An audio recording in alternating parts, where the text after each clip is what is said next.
Hello everybody, today I want to show you a game I played in the year 2006 against a club colleague of mine, Vincent Pandelaar. I was white and he was playing black, of course. So, the opening turned out to be a Black Demer Gambit.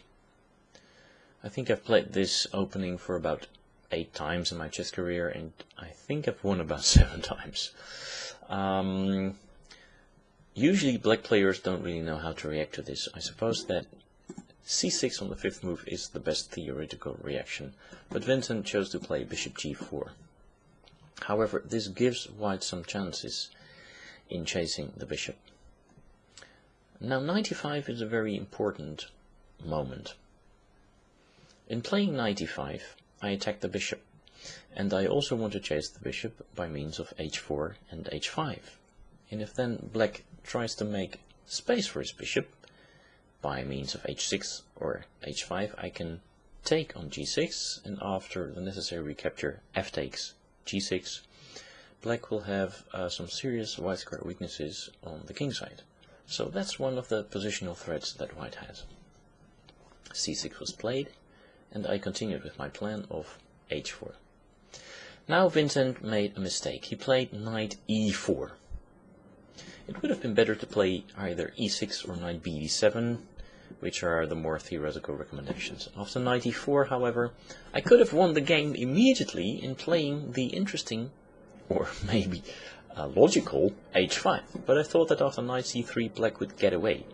What I missed, however, is that I can play 8 takes g6 in this moment, because after knight takes d1, I can simply mate black in playing g takes f7.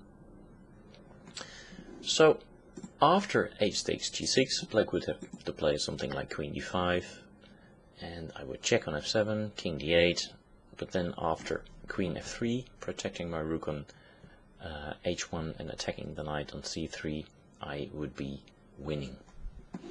However, after knight e4, I played bishop g2. Then there was an exchange on c3, and Vincent now played queen a5, attacking my pawn on c3. Here I played bishop d2, where it would probably have been better to play rook b1. Let's go through that line quickly, because I have to stay within the limit of 10 minutes. This would have been the main line after rook b1. And now you wonder, if black is 2 pawns up, how can it be so bad for him? Well, the answer lies in the fact that white has a superior lead in development.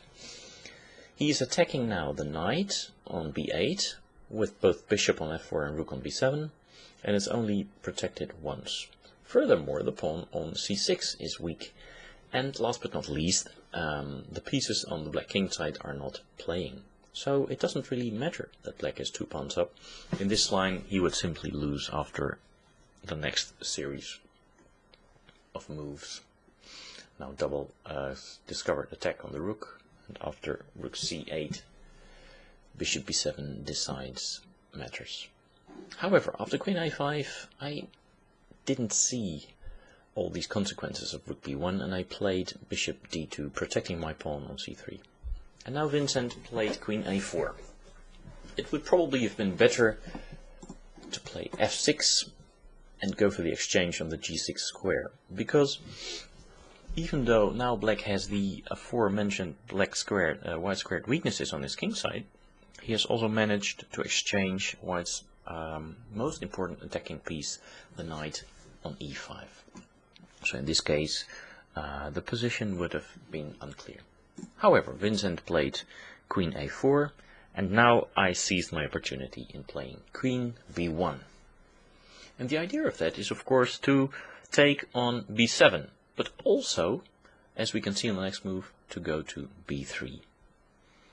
So b6 was played, and now I play b3, attacking the black king and also looking to the f7 square.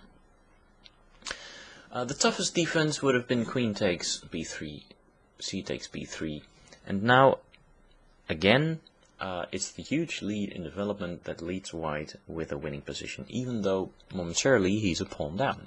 For instance, h5, knight c6, knight e7, exchange on h5, and now a discovered attack on the rook, rook d8, exchanging on g6, and after bishop f3, white is simply winning, and he's even a pawn up by this stage. Even though this would have been tougher, Vincent decided in the game to play bishop c2, but then the other point of queen b3 comes to light. Now I can take on f7. King d8 followed, queen e6, vacating the f7 square for my knight, king c7, running away from the check, and after the last move, bishop c6, black resigned. Now why did he resign? For instance, the obvious knight takes c6 is answered with queen d7 check, king b8, and bishop f4, and mate or heavy material loss will follow soon. Also, the defense bishop b3 would not suffice. After a takes b, queen takes a, king f2, and now not queen takes h1, because then bishop takes h1, but for instance queen a2, attacking the bishop on d2, but after a move like rook d1, still threatening the rook on a8, there would be no sufficient defense for black. Again, knight c6 would fail to mate into in this way. So that brings us to the end of this game. I hope you've enjoyed this video analysis. I can recommend you guys to play the Black Mardemer Gambit. It usually gives very good attacking chances. And please leave your comments, and until next time, bye.